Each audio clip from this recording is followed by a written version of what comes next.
Pai, do Filho e do Espírito Santo. Amém. Louvado seja nosso Senhor Jesus Cristo, para sempre seja louvado. Olá, minha gente, é uma alegria muito grande estar aqui hoje com vocês.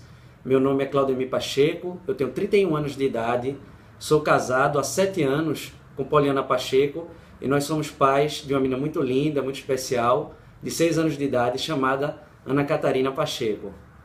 E além de tudo isso, que já ocupa muito tempo, já toma muito espaço, né, já exige uma dedicação e um esforço grande, nas horas vagas eu sou membro do Movimento Reino Cristo, eu sou catequista de Crisma e ao lado da minha esposa eu dou algumas palestras e formações em cursos de noivos, grupos de jovens e de casais também.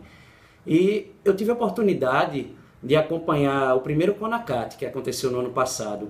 Eu sinceramente considero uma iniciativa de grande valor para os católicos de língua portuguesa. E nesse ano eu estou tendo a alegria, o privilégio de poder estar aqui com vocês participando do CONACAT Sempre Família, né? E que vem num momento bem oportuno, que é no contexto desse recente sínodo das famílias, e um ano também onde em vários momentos o conceito de família tem sido posto em discussão, e não raro de forma espetaculosa e sensacionalista, né? por diversos setores da sociedade.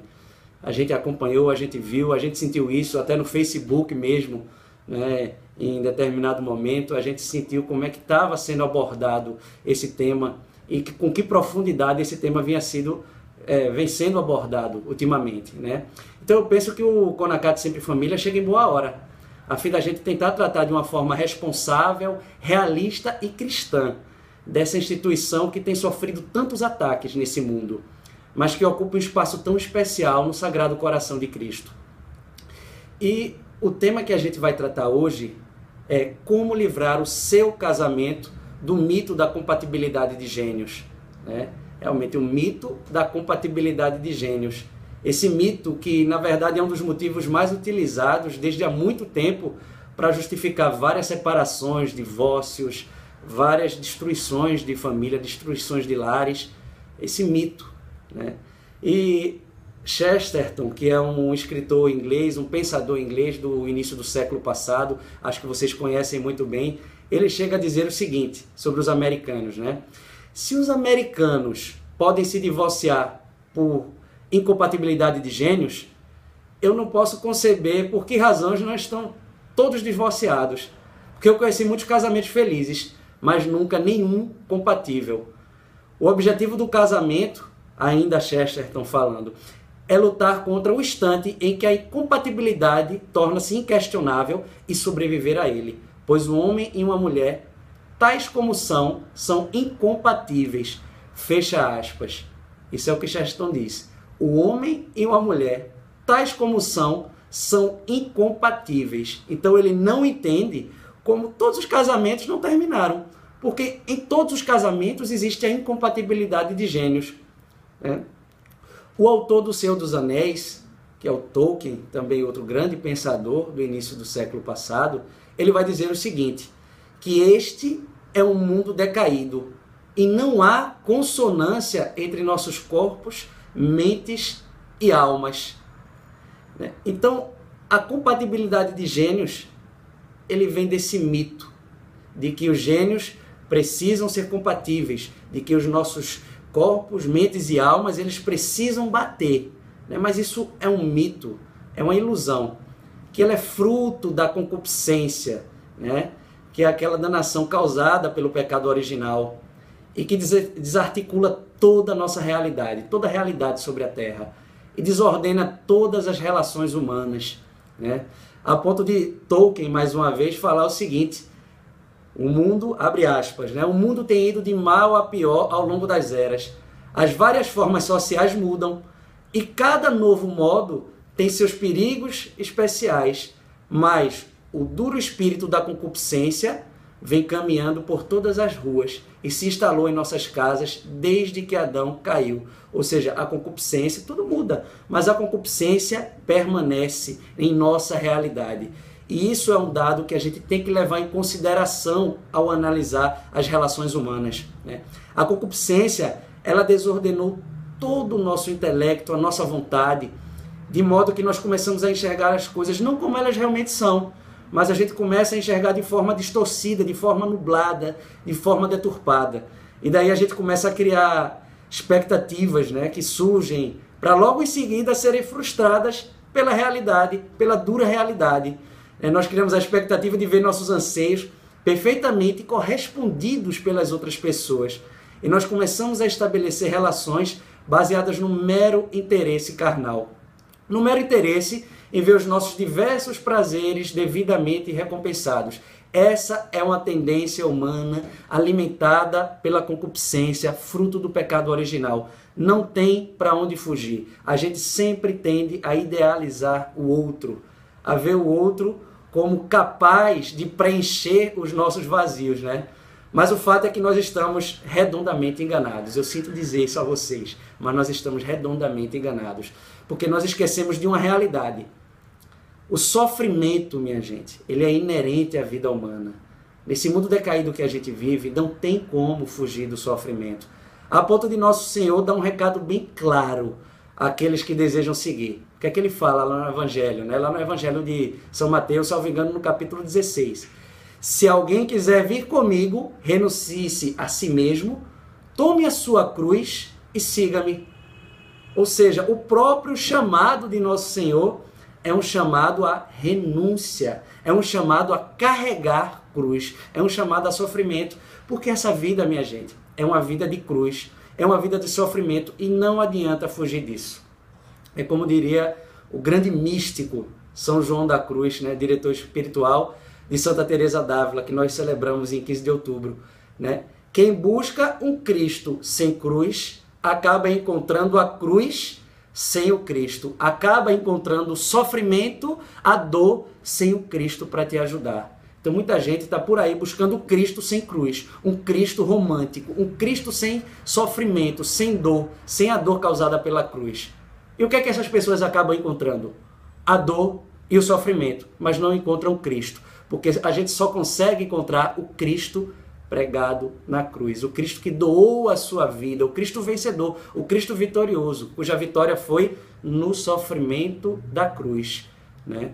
E depois veio a ressurreição, porque ele venceu a morte, mas a vitória foi no sofrimento da cruz, e não tem como fugir dessa realidade, e muita gente tenta fugir dessa realidade, e muita gente tenta correr da dor, tenta buscar única e exclusivamente o prazer.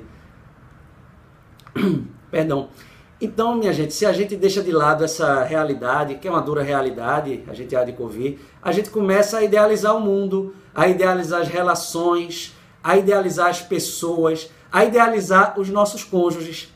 Né? Então, o homem, por exemplo, ele vai passar a enxergar a mulher de uma forma totalmente fantasiosa, totalmente romantizada, como, sei lá, aquela pessoa que Deus coloca na minha vida, né? Coloca no meu caminho para preencher o meu vazio. Ou se não, aquela pessoa que Deus coloca no meu caminho para satisfazer as minhas necessidades. Ou mesmo aquela pessoa capaz de suportar todos os meus defeitos. Né? E dessa maneira, a gente passa a não conseguir enxergar a nossa esposa como ela realmente é. Como um outro ser humano decaído, com uma alma em perigo como a nossa. Né? Como uma companheira em um naufrágio, como diria Tolkien. Né? Uma companheira em um barco que naufragou. Em um barco que decaiu, né? Uma companheira na luta contra a concupiscência. Isso vai levar o homem a esquecer que a mulher possui também os seus desejos, as suas necessidades, as suas tentações, né? E a partir desses mitos, a partir dessas mitificações, a gente começa a desvirtuar o amor do seu verdadeiro sentido. O amor, né? Essa palavrinha tão banalizada em nossos dias. Muitas vezes essa palavra, o amor, é usado para significar coisas completamente contrárias ao amor, né? E se a gente se esquece o verdadeiro sentido do amor, minha gente, a gente definitivamente não está preparado para amar. Nós definitivamente não estamos preparados para amar quando esquecemos o verdadeiro sentido do amor. E consequentemente, se nós não estamos preparados para amar, nós não estamos preparados para levar uma vida a dois. Nós não estamos preparados para viver uma realidade onde homem e mulher se tornam uma só carne, mas não anulam as suas características individuais. A gente, quando casa, quando recebe o sacramento do matrimônio, a gente se torna uma só carne. mas a gente não deixa de ser dois indivíduos. A gente não anula a nossa individualidade. E a gente leva consigo para o matrimônio, a gente traz consigo para dentro do matrimônio as virtudes e também os defeitos. Eu diria, e principalmente os defeitos, né? Então, qual o verdadeiro sentido do amor? Para a gente corrigir esse tipo de pensamento, esse pensamento nocivo, né? Esse amor banalizado, esse amor romantizado. Qual seria o verdadeiro sentido do amor? Eu já dei a dica aqui para vocês. Já falei. O amor se encontra na cruz. O amor encontra sua máxima expressão na cruz. O amor, minha gente, é uma virtude. Vocês lembram, né? As virtudes teologais. Quais são? A fé, a esperança e o amor. Então, minha gente, o amor é virtude. E o que é virtude? Virtude é esforço, é superação. Basta vocês procurarem a etimologia da palavra. Virtude é esforço. Então, o amor é esforço. Então, Chesterton, mais uma vez, eu vou citar, ele diria o seguinte: amor significa amar o inamável, ou não é uma virtude em absoluto. Amor, vou repetir, significa amar o inamável, aquilo que você não conseguiria amar, mas significa amar exatamente isso, porque senão ele não seria uma virtude, ele não exigiria de nós esforço, né? Então muitas vezes a gente confunde o amor com um mero sentimento de afinidade, um mero gostar, né? Nada mais falso. O amor é virtude, gravem isso, e como toda virtude, ele exige de nós uma decisão. Uma decisão. O amor, portanto, minha gente, é decisão. Decisão de sair de si mesmo e doar-se ao outro, e de entregar-se ao outro. O amor é justamente isso. É querer o melhor para o outro. E muitas vezes o amor, minha gente, para o outro nos custa muito. Muitas vezes o melhor para o outro nos custa bastante. Para Cristo custou a vida na cruz, né? O amor de Cristo por cada um de nós custou a sua vida na cruz. E muitas vezes o amor pode custar para nós, sei lá, engolir uma contrariedade em prol do bem da alma de alguém, ou abdicar de um desejo para agradar quem se ama, porque nós enxergamos que aquilo ali é o melhor para aquela pessoa. Então não existe amor sem dor. Amor, ele exige abnegação, exige desapego, exige esforço, porque senão ele é qualquer outra coisa, mas não é amor, né? Então, se a gente abraça a realidade e a gente começa a encarar o matrimônio dessa forma, certamente a gente vai ter muita chance de ter um casamento feliz, né? Uma vez que nós estaremos aptos a fazer o outro feliz, né? E é como se diz por aí, né?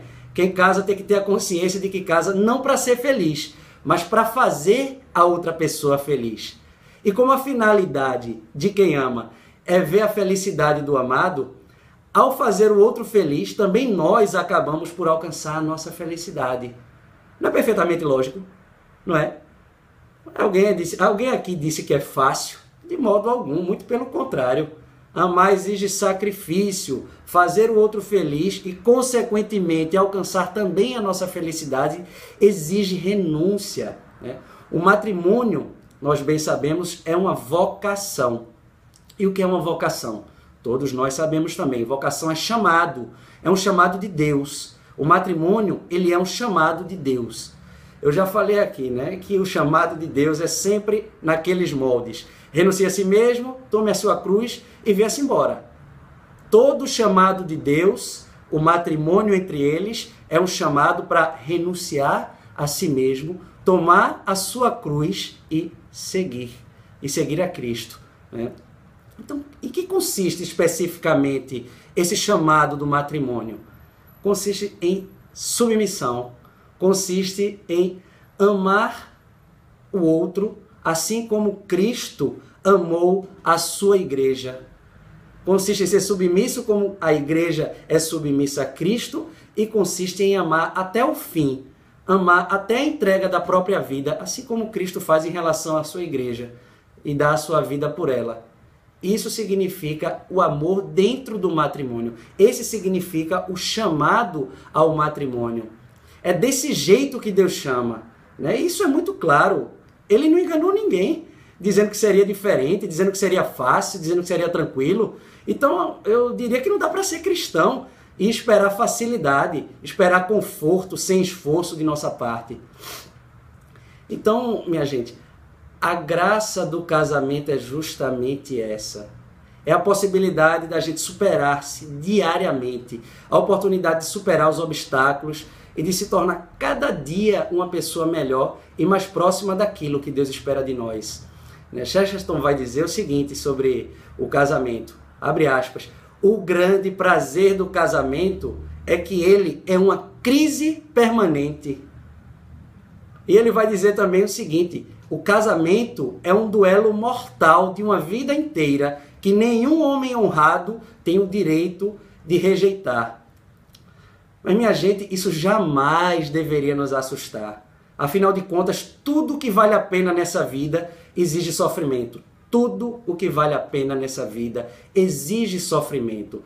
Qualquer vitória que a gente queira conquistar nessa vida exige que nós lutemos, exige que nós nos esforcemos, ou seja, exige sofrimento.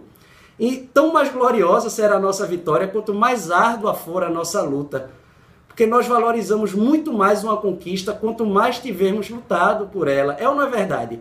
A gente valoriza muito mais aquilo que a gente teve mais esforço para alcançar, aquilo que a gente teve mais esforço para conseguir. É ou não é verdade? É ou não é exatamente assim? Né? Então, se a gente luta pouco, a gente começa a valorizar pouco. Quando a gente luta muito, a gente começa a dar muito valor. Então, lutar muito é bom, porque o resultado é bom, porque a gente começa a valorizar o resultado.